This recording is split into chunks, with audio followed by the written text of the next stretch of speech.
देखिए यहाँ निकालेंगे 10,000 रुपये का 10% वार्षिक ब्याज की दर से 3 साल का चक्रवृद्धि ब्याज याद करेंगे। ठीक है, तो हम तो पहले क्या है फार्मूला का तरीका रहता है और लेकिन सिंपल, तो यहाँ पर फार्मूला से निकालेंगे। तो यहाँ पर होता है मिश्र धन बराबर फार्मूला होता है मूलधन P1 + R मतलब दर बटा 100। ठीक है, अभी मैं बता रही हूँ। और घात में जो N या T के फॉर्म में समय, तो यहाँ पर P क्या है हमारा, P मूलधन है। ठीक है,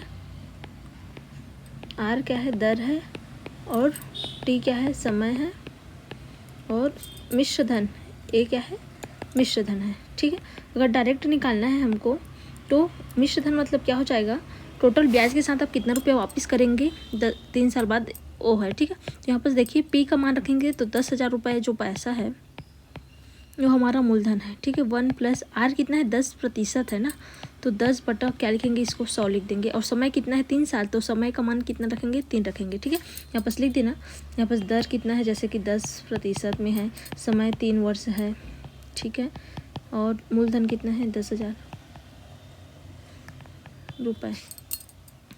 अब इसको हल करेंगे तो हमारा मान निकलेगा। देखिए इसको क्या लिख सकते हैं, 0 से 0 कट गया, यहाँ पर हमारा 10,000। ठीक है, एक बट्टा क्या हो चुका, 10 घात 3। अब इसको हल करेंगे 10,000 3 0। ठीक है, तो यहाँ पर क्या होगा, जैसे हम क्वेश्चन मतलब एक त्रिया गुना करेंगे तो 10 का 1 के साथ गुना 10 धन 1 बट्टा 10 होगा, घात 3 होगा। ठीक है, फिर बराबर में क्या लिखेंगे, 10,000 जैसा का तैसा गुनी 10 में क्या होगा, 11, तो 11 बट्टे 10 की घात कितना हो जाएगा, 3 हो जाएगा। फिर नेक्स्ट लाइन में क्या होगा, 10,000 हमारा। ठीक है, गुणित में 11 बट्टा 10 गुणित 11 बट्टा 10 कितना बार लिखेंगे, 3 बार, क्योंकि घात 3 है। तो देखिए अब यहाँ से 1 0 2 0 3 0 कटा, तो 1 0 2 0 3 0 कट गया, तो हमारे पास जो मान बचा है, ठीक है, यहाँ पर लिख रहे हैं क्या बचा, 10 गुणित 11 गुणित 11 गुणित 11। ठीक है, तो इसको हल करेंगे तो हमारा मान क्या होगा, 11 दहम 110 हो जाएगा, इसका गुना गुणित 11 11 121 होता है। अब इन दोनों को जब गुना करेंगे तो हमारा मान आएगा 13,310 रुपये। मतलब हमको मिश्र धन, जैसे कि 10,000 रुपये हम उधार लिए हैं, तो 10% वार्षिक ब्याज की दर से 3 साल बाद हम टोटल इतना रुपये देना पड़ेंगे अगर उधार लिए हैं। तो ये क्या हो गया हमारा सूत्र के तरीके से। अब नॉर्मल किस तरीके से कैलकुलेट करते हैं, देखिए हमारे पास है 10,000 रुपये। ठीक है, कितना प्रतिशत है, 5% है, और समय कितना है, 3 साल है। ठीक है, यहाँ पास मैं निकालूंगी तो 10,000 का पहले हम 5% निकालते हैं। 10,000 का 5% निकालेंगे। देखिए 10% है ना, इसमें सवाल में क्या है, 5 नहीं है, 10% है, 10% है। तो यहाँ पास क्या लिख देंगे, 10 लिखेंगे। ठीक है, तो यहाँ से 0 से 0 कट गया, और इस 1 0 से इधर कटा, तो हमारे पास कितना रुपये बचा, 1,000 रुपये।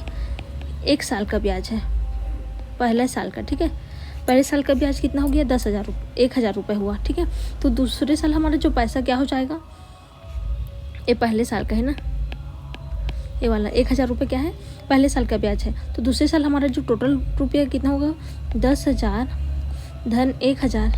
ठीक है, तो कितना होगा, 11,000 हो जाएगा। 11,000 रुपये हो गया दूसरे साल टोटल। अब 11,000 रुपये का क्या निकालेंगे हम, 11,000 का 10% निकालेंगे।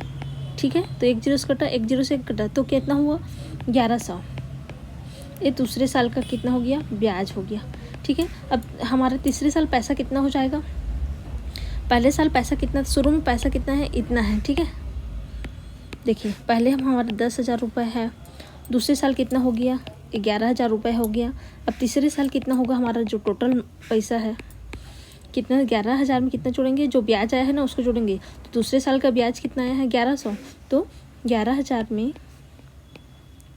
1100 जोड़ देंगे, 1100, तो कितना बन जाएगा, 0 0 1 1 1 2 और 1, मतलब 12,100 रुपये क्या हो गया। तीसरे साल में टोटल पैसा इतना है। अब इसका ब्याज निकालेंगे तो इसका 5% 10% निकालेंगे, 12,100 का 10%। ठीक है, 0 से 0 कटा, 1 0 से इधर कटा, मतलब 1210 रुपये। तो इसमें क्या जोड़ेंगे हम, 1210 रुपये, तो इसमें जोड़ेंगे जो 12,100 है ना, उसमें जोड़ेंगे, इसको जोड़ देंगे। ये हमारा ब्याज है तीसरे साल का, और दोनों जोड़ेंगे तो 0 को 0, 1 का 1, 2 1 3, 2 और 1 3 और 1, मतलब 13,310 रुपये टोटल हमको देने पड़ेंगे। 13,310 रुपये। क्या कि हूँ नॉर्मल प्रतिशत निकाले हैं, पहले साल का जो पैसा आया है उसको हमने यहाँ पर क्या किया है, दूसरे साल में पहले साल का पैसा प्लस दूसरे साल का ब्याज, नहीं पहले साल का जो पैसा क्या है, जो मेन अमाउंट है उतना ही है, ठीक है। जो मूलधन कितना है हमारा 10,000 रुपये और ये पहले साल का ब्याज है, दोनों को जोड़े तो हमारा सेकंड साल जो टोटल मूल्य कितना हो गया, मूलधन 11,000 रुपये। अब 11,000 का हमने ब्याज निकाला तो आया है 1,100 रुपये। फिर इसको क्या करेंगे, इस 11,000 में जोड़ दिए हैं, देखिए तो हमारा निकल गया 12,100 रुपये। अब इस 12,100 को फिर से प्रतिशत निकाले हैं तो हमारा आया है 1,210। इसको क्या है वापस जोड़ देंगे जितना हमारा तीसरे साल जो पैसा है, तो 13,310 रुपये टोटल 13,310 रुपये देने पड़ेंगे, ठीक है। तो इस तरीके से आप निकाल सकते हैं।